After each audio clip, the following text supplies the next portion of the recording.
Do thoughts really have the power to shape our entire life? Let me explain how this process really works, because if you understand how your brain works, you're gonna change your reality. I could go as woo-woo as you want to, or as scientific as you want to, but it is a fact, and you have to ingrain this into your mind. You are the operant power of your reality. So if you're feeling stuck, let me break it down for you. You experience life with your five physical senses, like you hear, you taste, you smell, and that's how you perceive your reality.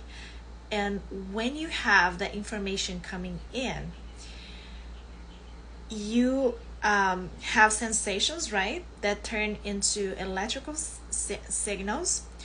And those signals, they travel to the brain through your spine. So it enters the spinal cord and travels to the brain. When it hits the brain, the first part of the brain that those signals are going to hit is the limbic system. The limbic system is where the core of your emotions.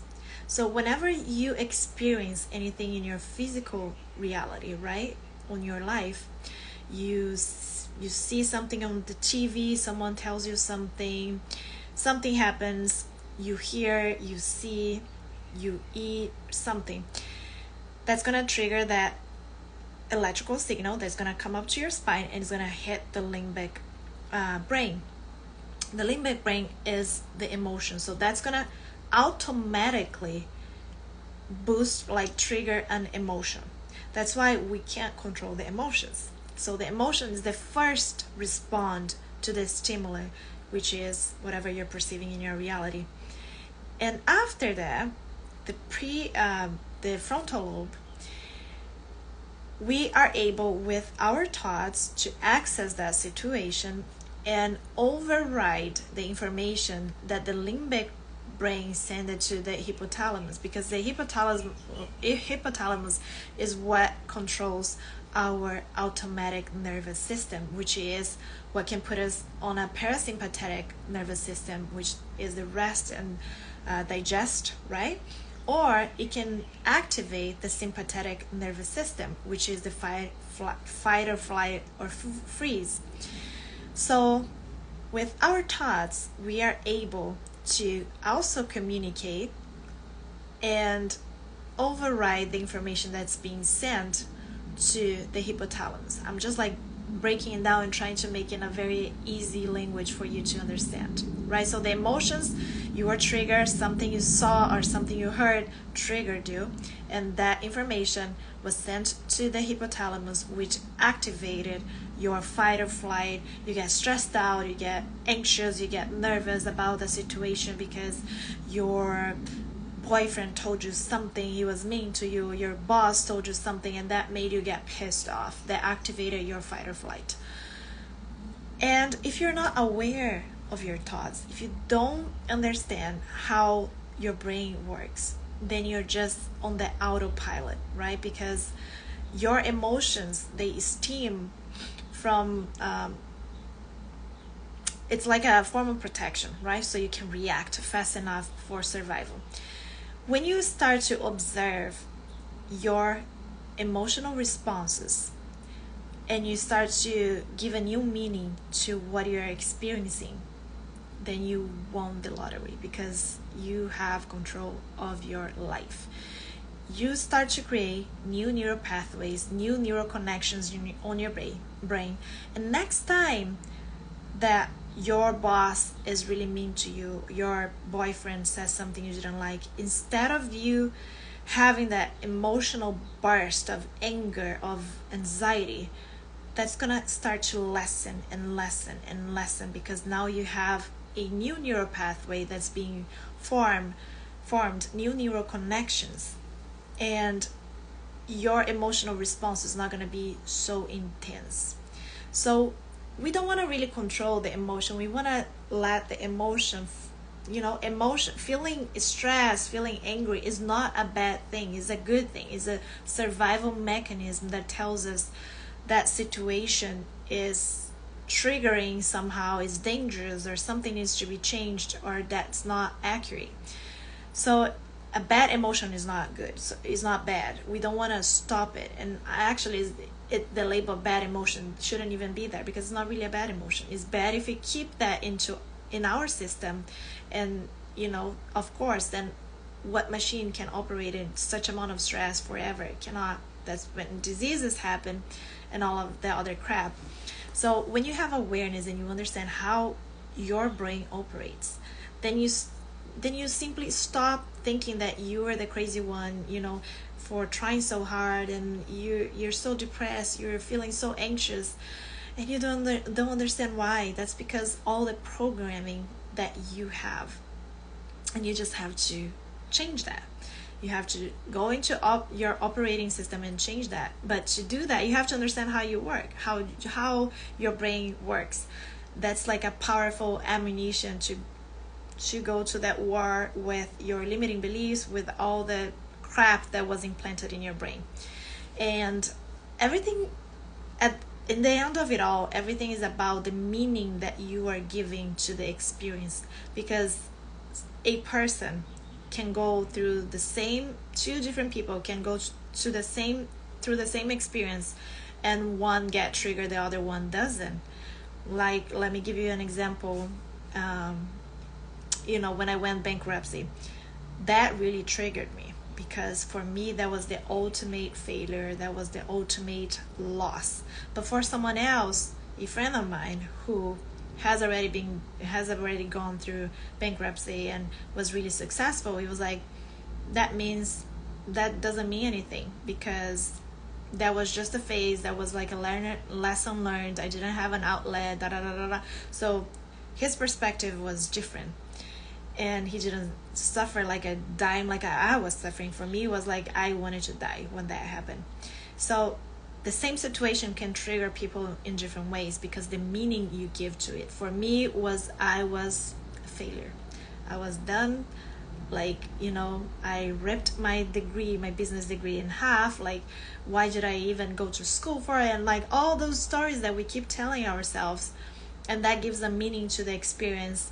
And that's when we can spiral down into something negative or a positive outcome.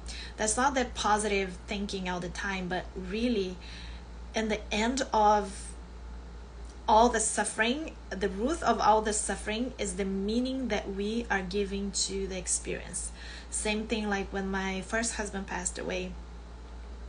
I overcame grief really fast. Not because I wasn't suffering. I suffered a lot. That was the most painful thing I had to go through.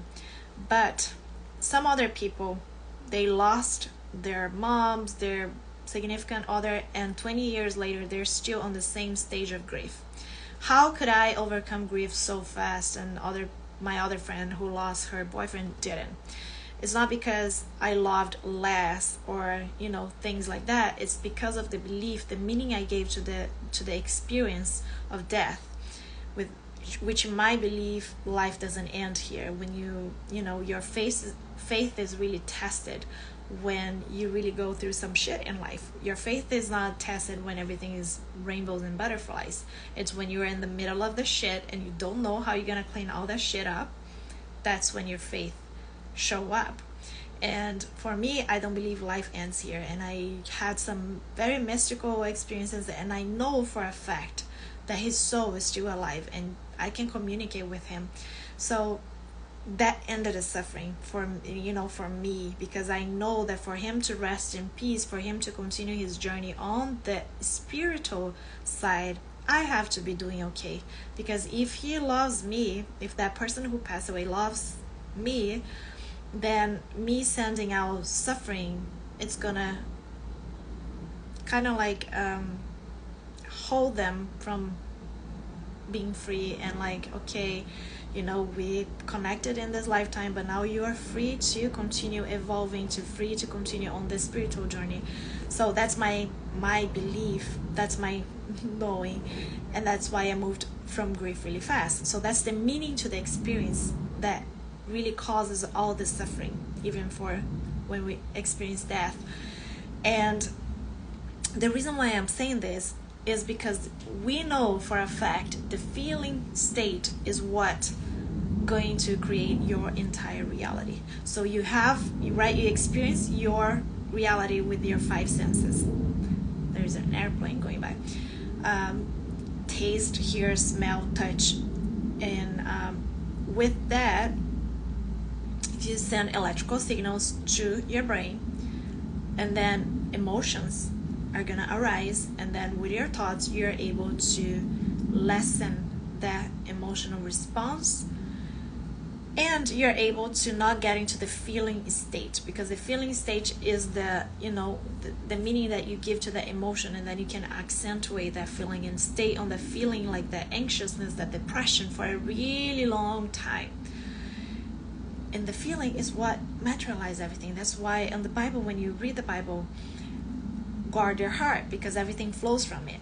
Your entire reality flows from your heart. If your heart is full of anxiousness, full of fear, full of stress, what do you think it's gonna come back?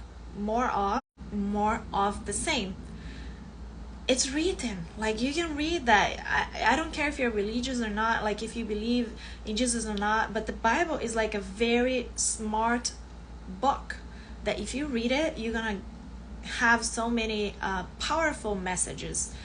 Whether you believe it or not, it's a powerful message for you to go through life and navigate through life. And it already says everything flows from your heart. So guard your heart, because when you guard your heart, nothing can contaminate you. In your heart, when you're connected with the source, right, with God, whether you call it the universe, the Allah, Jesus, when you are connected with the source, which is unconditional love, then no matter what happens, you are okay, because you understand that God's will is always leading you to the best possible outcome. You understand that everything is either a lesson or is like just life redirecting you to a different path.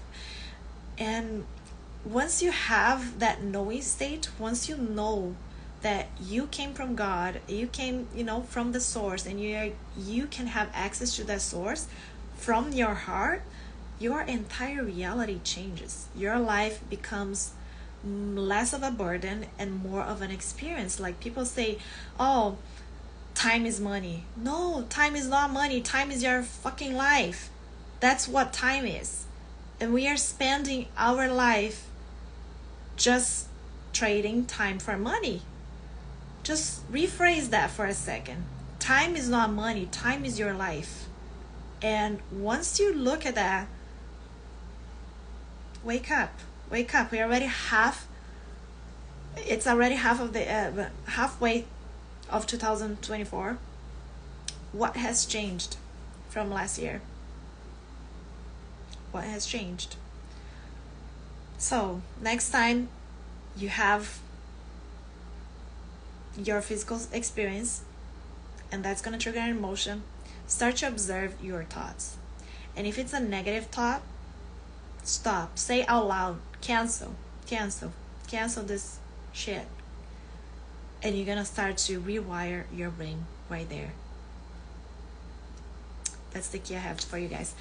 If you're new to this channel, make sure you subscribe. Help me grow this channel so more people can receive this information, and I can focus on creating videos here for you guys and help you to rewire your brain and understand how you operate and change your reality for good, without just wishful thinking, without merely like techniques that might bring money overnight, but then you're still struggling. So help me grow this channel. Comment below if you have any questions, if you just want to say